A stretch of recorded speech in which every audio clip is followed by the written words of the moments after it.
Hello everyone. This week we are continuing our Unit 6 fraction unit, and we are going to focus on improper fractions and changing them over to mixed fractions.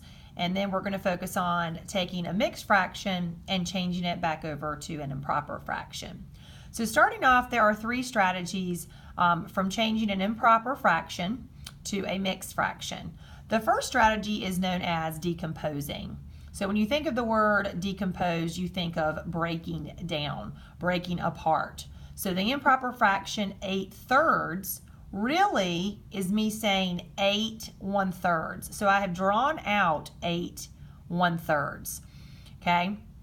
And in order to make 8 1/3 have a mixed fraction, have the whole number and part of the fraction, I have to start counting off how many 1/3 actually make up a whole. So there are 3 1/3 that make up one whole, because that would make 3 3. So I box it. Then I move again to see how many more 1/3 are going to make another whole. Well, another 3 would make another whole. So I box it. Well, what is left over, because it doesn't quite make a whole? 2 1/3. So this would be 2 2/3 when I decompose and break it apart. Another strategy using the same improper fraction would be called subtracting the whole.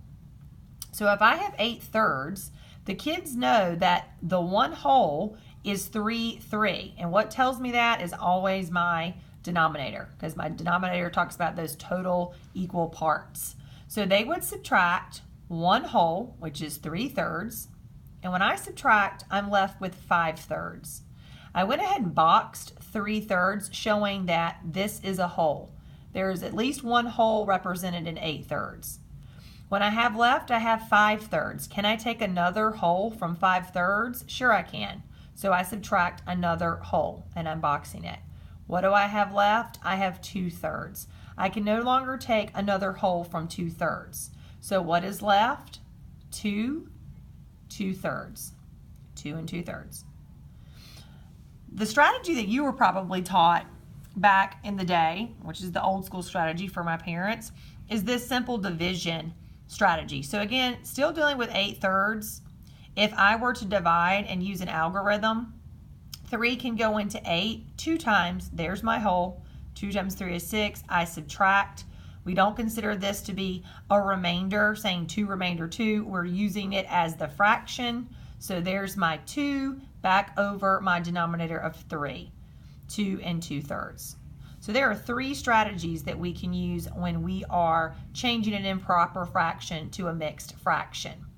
Now, what's the best strategy to use? Okay, I'm going to tell my kids it really depends on how high your numerator is. So for example, if I had 25/6, okay, if I were to decompose 25/6, that would take a long time. I would literally have to draw out 25 1/6s and count 6 and then box, another 6 and then box. And it would take a really long time to decompose 25/6. It would also take a long time to subtract the whole, because I would take 25/6, I'd have to subtract 6 6, see what I get, subtract another 6 6, and keep going. So probably the best strategy to use here when I have a very large numerator would be the division. 6 can go into 25 and finish it out through the division method. If I were to have a fraction that had a numerator of, let's say, 7 and a denominator of 2, then the decomposing or the subtracting the whole could be very fast. You could also use division, because division is very fast too. So there's going to be ways that the kids are going to be able to choose which strategy works best based off of which fraction.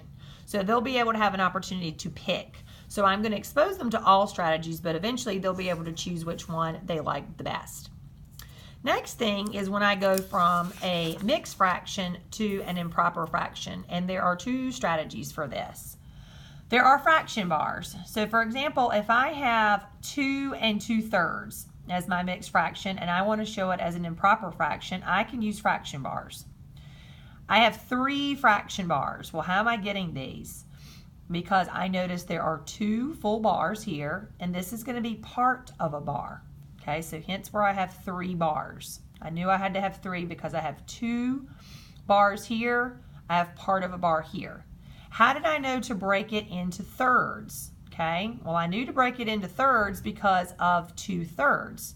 I know that this part of the bar is out of thirds because, again, my denominator always tells me my total equal parts.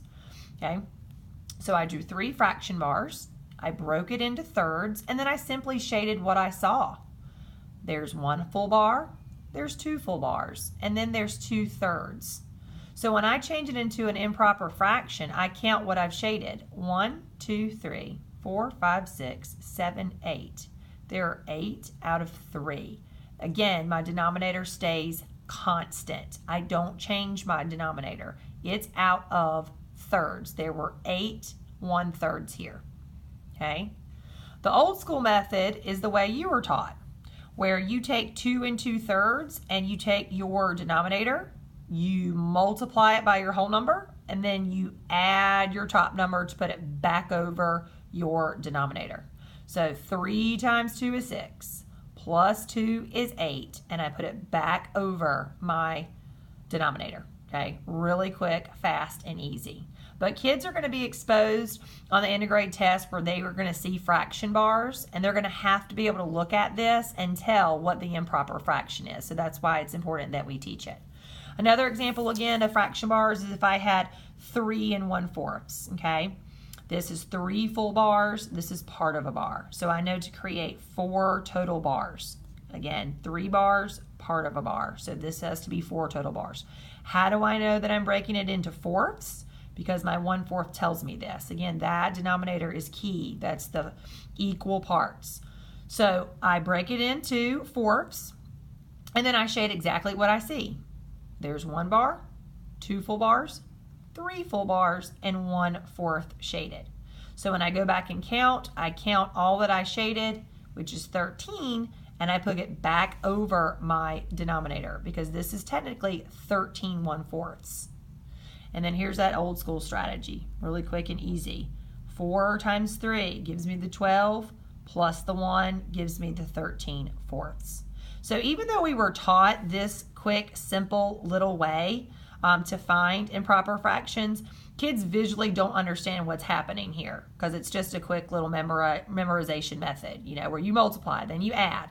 Here they can actually see what's really happening with 3 1/4, that it's really 13 1/4 being made up. So it's a very good visual for them to understand it. So I hope these strategies have been very helpful for you. The kids will be doing this for the next couple of days this week and on into next week. I hope you enjoyed it, and if you have any questions, please feel free to email me or send me a Remind app text. Thanks so much. Bye-bye.